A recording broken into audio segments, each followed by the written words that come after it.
back once again to the Imaginary Gallery. It's TJ, your host, and we are discussing the abusive mentality as paraphrased from Lundy Bancroft's wonderful book, Why Does He Do That? Inside the Minds of Angry and Controlling Men. We are now on reality number 2, which is a subject we've all heard of, called entitlement. He feels entitled. Entitlement is the abusive person's belief that he or she has a special status and that it provides him or her with exclusive rights and privileges that just simply do not apply to the partner. The attitudes that drive abuse can largely be summarized by this one word: entitlement. To understand the concept of entitlement, we must first look at how rights should properly be conceived of in a couple or a family. The man's rights and the woman's rights are the same size. They have the right to have their own opinion and their own desires respected, and to have a 50% say in the decisions that are made, to live free from verbal abuse, physical abuse. The children's rights are a little bit smaller, but substantial nonetheless. The kids can't have an equal say in decisions because of their limited knowledge and experience, but they do have the right to live free from abuse and fear, to be treated with respect, and to have their voice heard on any issues that concern them.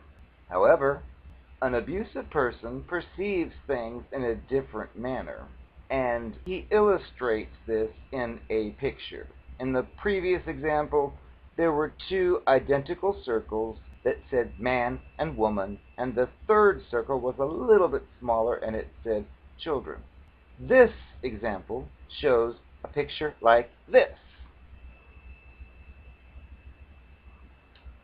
man, spouse, and child. That's the way your abusive person thinks. Now, of course, from experience, I know they won't say this to you, even if you suggest you think that your needs are so much more important than ours. You're ridiculous. That's not true. And what about the time I let you do Well, forget it. That is the way it is. They just will not admit to it. Lundy states not only are the rights of the partner and the children diminished, with some of these abusive monsters, those little circles vanish altogether, but his rights are greatly inflated. Lundy Bancroft's basic task as a counselor is to get the abusive person to expand its perception of its partner's and children's rights to the proper size, and to shrink his or her own view of his or her own rights down to where it really belongs. The abusive person awards itself all kinds of rights, including physical caretaking, sexual caretaking, emotional caretaking, deference, and a freedom from being accountable. Physical caretaking is the focus of the more traditionally minded abusive person. It expects its partner to make dinner for it the way he or she likes it, look after those kids, clean that house, perform an endlessly continuing list of additional tasks. It sees the partner as essentially an unpaid servant. It grouches, "I'll work my ass off all day, but when I come home I expect a little peace and quiet. Is that too much to ask for?" It seems to expect a soft chair, a newspaper, a footstool. On the weekends, it expects everything in the home to be taken care of so it can watch sports or tinker with the car, go golfing or go watch birds, or simply sleep. If the partner doesn't fulfill the household responsibilities to the monster's satisfaction, it feels entitled to dole out harsh criticism. Although this style of abuser may seem outdated, it's alive and well. It did learn to use some prettier packaging for its regal expectations during the 80s and 90s, but the change was superficial. Fewer abusive people look him, the author, in the eye today and say, "I expect a warm, tasty dinner on the table when I come home." but they will still explode if it's not there. Interwoven with the abuser's overvaluation of its own work is the devaluation of the partner's labor. The author states that his clients say to him, I don't know what the hell she does all day. I come home and the house is a mess, the children haven't been fed, and she's talking on the phone. She spends her time watching soap operas. well, if she works outside the home and few families can get by on just one income, then he insists that her job is easy compared to his. Of course, if he attempts to do what she does, for example, if he's the primary parent for a while because he's unemployed and she's working, he does an abrupt about-face. Suddenly he declares that parenting and housekeeping are monumental and admirable tasks, requiring hours a day of rest to recuperate from. Emotional caretaking can be even more important than homemaking services to the modern abusive person. Remember Ray, who swore at Mary Beth for ignoring him for the 2 days while she looked for her missing child? His problem was that he believed that nothing, not even a missing child, should interfere with Mary Beth's duty to meet his emotional needs. Just as common as the abusive person who blows up because the diner's late is the one who explodes because the partner gets tired of listening to it talk endlessly about itself, or because the partner wants to spend a little time doing something alone that he or she enjoys, or because he or she didn't drop everything to soothe the abusive person when it was feeling down, or because she failed to anticipate needs or desires that hadn't even been expressed yet. That's a common one. They expect you to have ESP and know exactly what they want when they want it, and then when you don't, they act offended. It's like, sorry, my ESP's not working. But it's like they think you're supposed to have it. Abusive people many times hide their high emotional demands by disguising them as something else. One of our author's clients, named Bert, for example, would be furious if the girlfriend, Kristen, did not get off the phone as soon as he walked in the door. His excuse to tear into her would be, All the money she's wasting on that phone bill when she knows we can't afford it. but we noticed that the only real issue arose when he wanted her attention. If she called England when he wasn't around, or if he spent an hour on the phone to his parents every Saturday morning, the expense would not matter. When Lundy Bancroft has new clients, he goes to the board and draws a compass with a needle pointing straight up and a big N. You want your partner to be this compass, he says to them, and you want to be north. No matter where the compass goes, it always points in the same direction. And no matter where your partner goes, or what your partner's doing, or what's on your partner's mind, you expect the partner to always be focused on you. The client sometimes protests. But that's what being in a relationship's all about. We're supposed to focus on each other. But the author notices that when he focuses on her, most of what he thinks about is what she can do for him, not the other way around. And when he doesn't feel like focusing on the partner at all, he doesn't bother. An abusive person can seem emotionally needy. You can get caught in a trap of catering to such a person, trying to fill a bottomless pit. But this person that's abusive is not so much needy as it is entitled. No matter how much you give, it will never be enough. It will just keep coming up with more demands because it believes that its needs are your responsibility, no matter how much you give, until you feel drained down to nothing. Sexual caretaking means that the abusive person considers it the partner's duty to keep it sexually satisfied. The evil one may not accept having his or her sexual advances rejected, yet may turn the partner down whenever it feels like it. Even the partner's pleasure exists for the evil one's benefit only. If she doesn't come, for example, he may resent her for it because he wants the pleasure of seeing himself be a great luster. Not all abusive people have a great interest in sex. Some are too busy with outside relationships or drug use that diminish their sex drives. A few are queer, using the lady partners for a window dressing, beard, Tom Cruise. Some of his clients feel attracted to a woman only as part of a domination fantasy. This style of abusive person loses interest in sex if the partner starts to assert his or herself as an equal human being observing of respect, or it begins to coerce or assault the partner sexually. This abusive type of person wants sex on its terms or not at all. Deference refers to the abusive person's entitlement to have his or her tastes and opinions treated as edicts.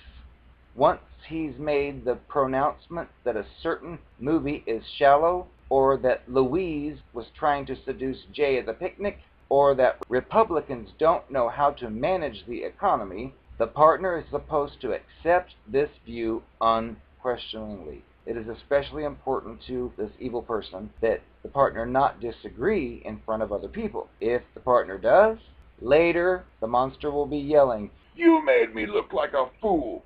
You're always out to show me up," and similar accusations. The unstated rule is that the partner is not to question any of its ideas.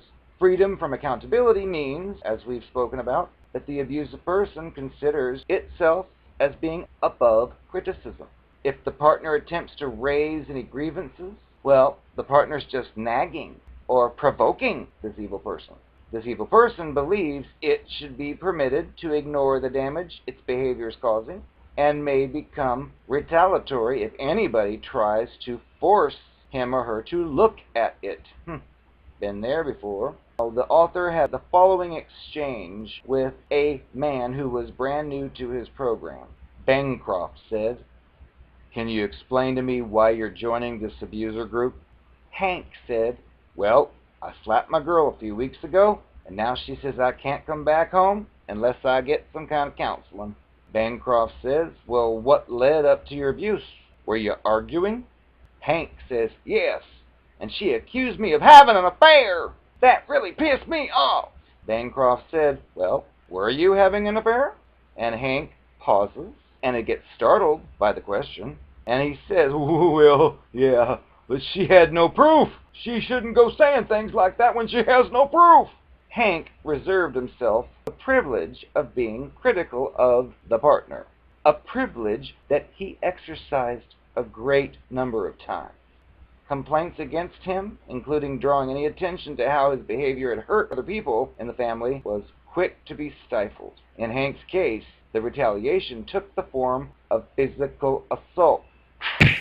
The abusive person's high entitlement leads it to have unfair and unreasonable expectations, so that the relationship revolves around its demands. The attitude is, you owe me.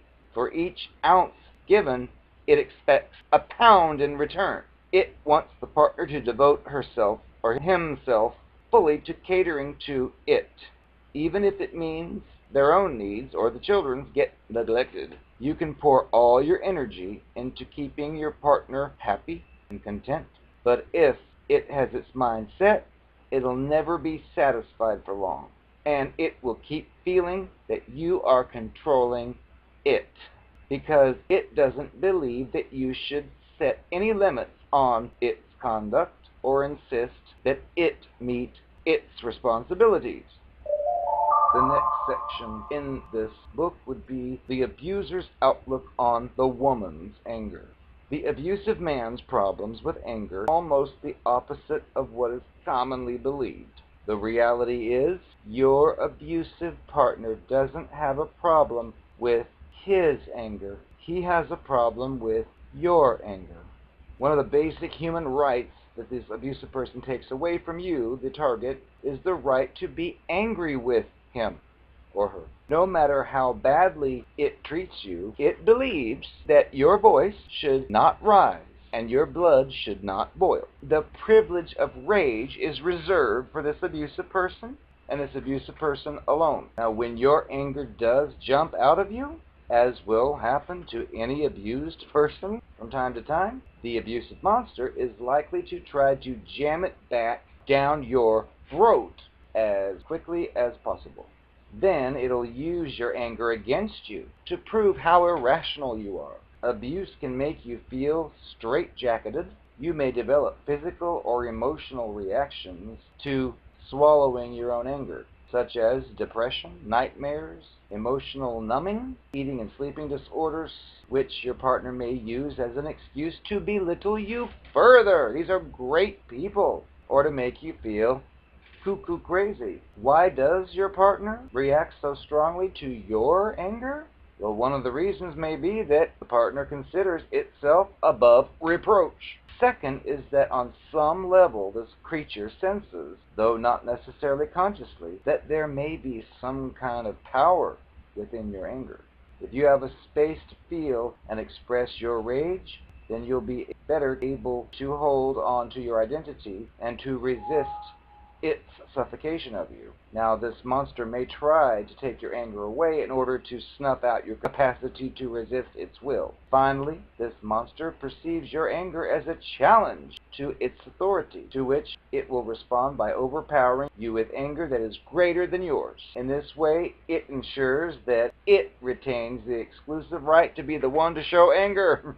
Now, the last part of this section is the abusive person's own anger. Once you grasp the nature of this concept of entitlement, the next concept about the abusive person can become clear, which is, the abusive person isn't abusive because it's angry because it's abusive. The abusive person's unfair and unrealistic expectations ensure that the partner can never follow all the rules or meet all the demands. The result is that there's frequent anger and enraged behavior. This dynamic was illustrated on a recent talk show by a young guy who was discussing his abuse of his current wife. He said that his definition of a good relationship was never arguing and saying you love each other every day. He told the audience that the wife deserved the mistreatment that he gave her because she wasn't living up to this unrealistic image. It wouldn't do any good to send this young guy or any other abuser to any kind of anger management program because the entitlement these types of people experience would just keep producing more anger. Its attitudes are what need to change. And the Narcopath, and have I got a confession for you? When you tried to have all those talks with me about the lies, you acted as if I thought lies were some kind of bad thing, and I realized that's because of the way I acted at first. But again, honey, that was just to get another date with you.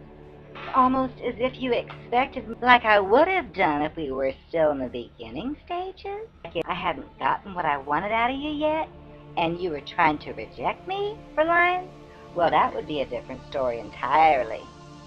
The problem here was, I was living with you at this point, so the game changes. Which, of course, I didn't tell you any of this, but tough. You don't need to know. I'm running my own ship. Once I'm in, you catch me in a lie, tough. So if you try to get me to feel guilty about it, or try to insult me for being such a terrible person, well, honey, it ain't gonna work, because all I can sit there and think is, I'm here where I wanted to be.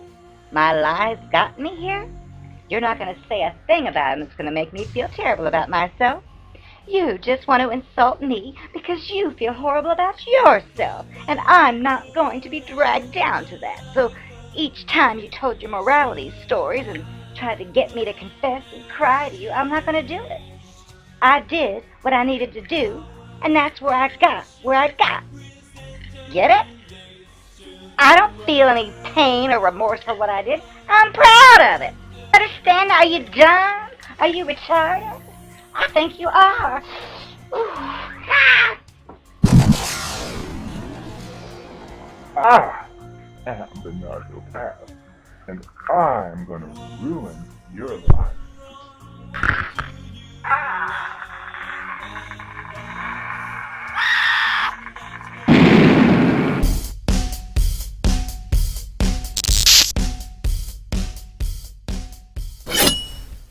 This is a message to all you sex pot robots. MK Ultra, play. Lust in the Dust is hiring. We want to see what you've got. You've got to come audition for us if you want to work for our high-end escort service. You can be a man, you can be a female, you can be a she-male, you can be whatever you want. Just do a striptease for us. Oof. And you might be a shoe-in. Oof. And you won't be disappointed.